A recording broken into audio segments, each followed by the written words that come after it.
There is a particular kind of frustration that experienced managers carry differently from younger ones. Not the fury that comes from inexperience, not the panic of someone who doesn't know what to do next. The quiet, controlled, sharply worded disappointment of a man who has been at this level long enough to know exactly what he is looking at and exactly what he is being denied. Carlos Queiroz is 73 years old. He has managed at 5 World Cups. He has worked alongside Sir Alex Ferguson at Manchester United, been head coach of Portugal and Iran, guided Real Madrid, managed South Africa, and now leads Ghana into what could be the most significant tournament result of this young Black Stars generation.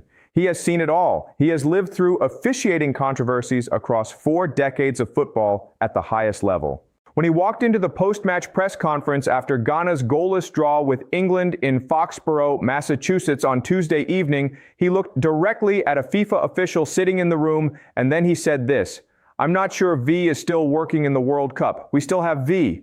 It's working. I have some doubts about that because there was a penalty that they needed to give to Ghana, a clear penalty against England. Once again, V went for a coffee. I like to take my coffees once in a while, but it was a clear penalty and a red card.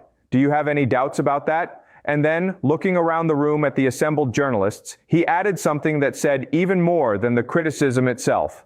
"I'm sorry for my sarcasm, but if I say these things seriously, they will punish me. So I hope you understand that I'm joking." He wasn't joking, and everyone in that room knew it.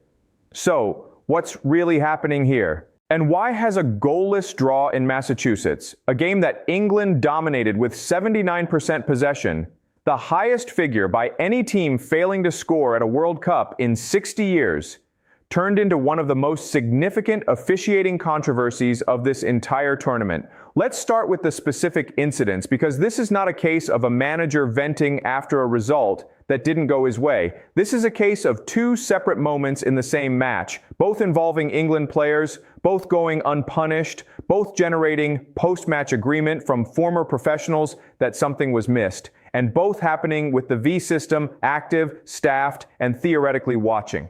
The first incident came in the 66th minute. Ghana substitute Prince Kwabena Adu, a player who had been on the pitch for less than 10 minutes and who immediately changed the game's dynamic with his direct running, was in possession just outside England's penalty area when Jordan Pickford came out to challenge him. The collision was visible. Adu went down. Queiroz's bench reacted immediately. The referee, Honduran official said Martinez, awarded England a free kick rather than penalizing Pickford. Queiroz's assessment in his press conference was unambiguous. He called it a clear shock and said Pickford should have been sent off. There is no doubt about that.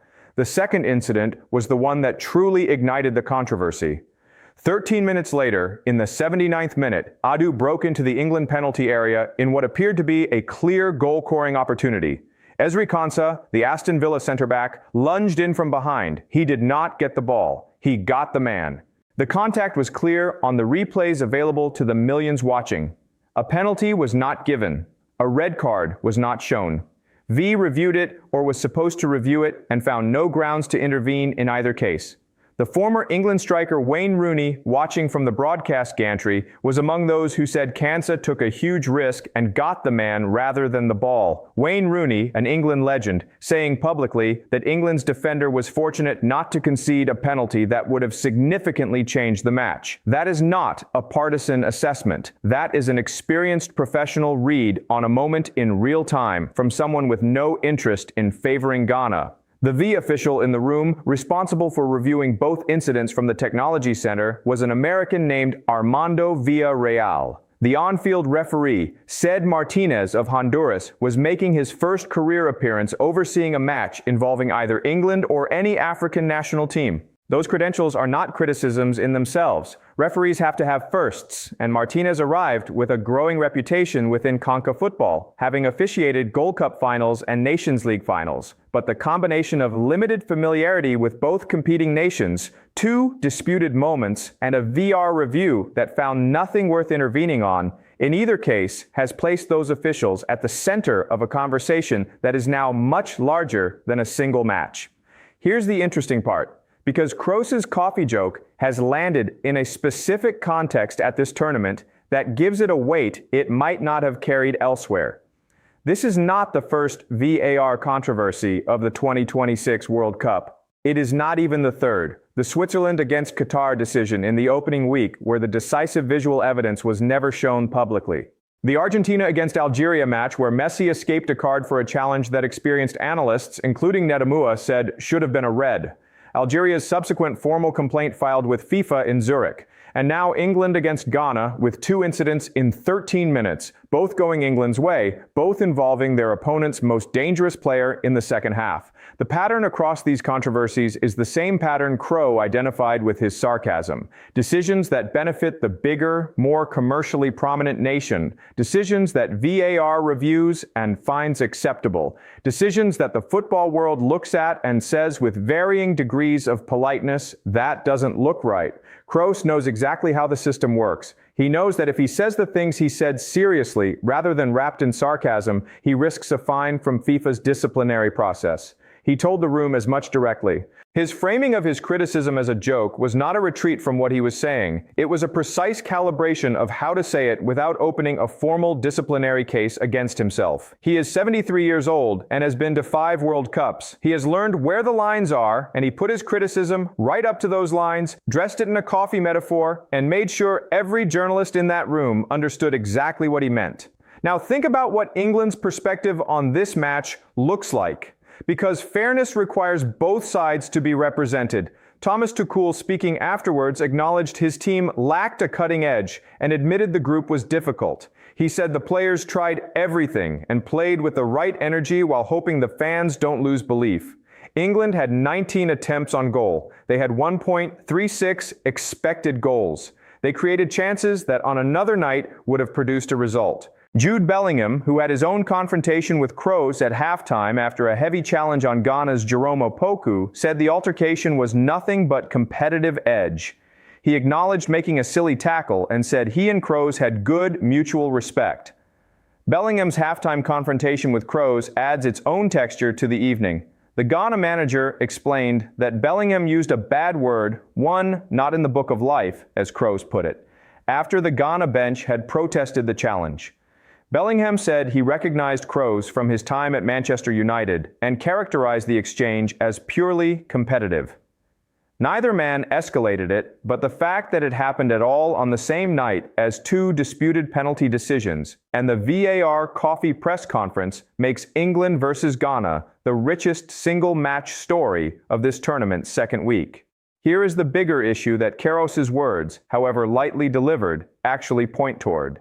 The VR system at this World Cup has now been challenged publicly and seriously by multiple coaches, multiple broadcasters, and 1 full national federation within the space of 2 weeks. Each challenge has been slightly different in character. Algeria filed formally in writing. Queiroz used sarcasm and a coffee metaphor.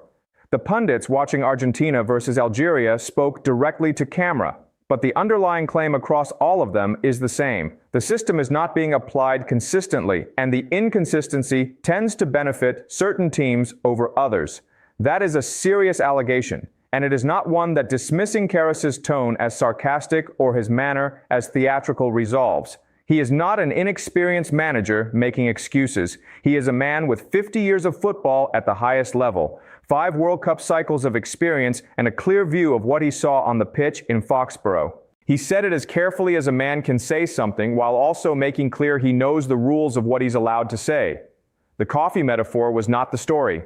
The decisions were the story. Despite all of this, Ghana are in an extraordinary position in this tournament. 4 points from 2 matches unbeaten on the brink of qualifying for the World Cup round of 32 for the first time since their extraordinary quarterfinal run in South Africa in 2010. Their opening victory over Panama and this draw against England have been achieved through exactly the tactical organization and counter-attacking discipline that Queiroz has built throughout his career. They face Croatia in Philadelphia in their final group game, knowing that a positive result guarantees their place in the knockout rounds. Thomas Partey, who missed Ghana's first match because his Canadian visa was denied due to an ongoing legal case in England, is available for selection against Croatia. His return gives Queiroz a different kind of midfield authority, and Adu, who was the substitute who was at the center of both controversial incidents and who showed exactly the directness that troubled England's defense, has announced himself at this tournament as a player whose involvement changes the game. What do you think? Has the pattern of V decisions at this World Cup reached a point where the system's credibility is genuinely at stake? Or do you believe the individual controversies, while real, reflect the inherent difficulty of officiating at this level rather than any systemic inconsistency?